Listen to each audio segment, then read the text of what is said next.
দর্শক, আমার হাতে এই যে জিনিসটি দেখতে পাচ্ছেন, এটি আমাদের আঞ্চলিক ভাষায় বলা হয় ফুলকুচি।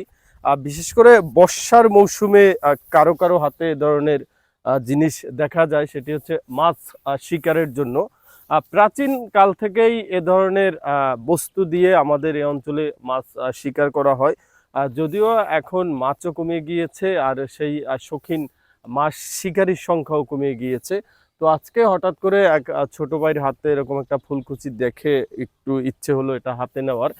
বিশেষ করে আমাদের এই অঞ্চলে এ ধরনের ফুলকুচি নিয়ে মূলত টার্গেট করে দাঁড়িয়ে থাকা হয়। আমার সামনে যে জলাশয় দেখতে পাচ্ছেন, এখানে যদি কোনো মাছ দেখা যায়, তারা সেটাকে টার্গেট করে কিছুটা সময় অপেক্ষা করে এবং সুবিধা বুঝে এভাবে কোপ দেয়। এমনি করেই আমাদের এই অঞ্চলে বহু বছর ধরে এরকম মাছ শিকার করা হয়। তো অনেক দিন পরে আমি এটা হাতে নিলাম।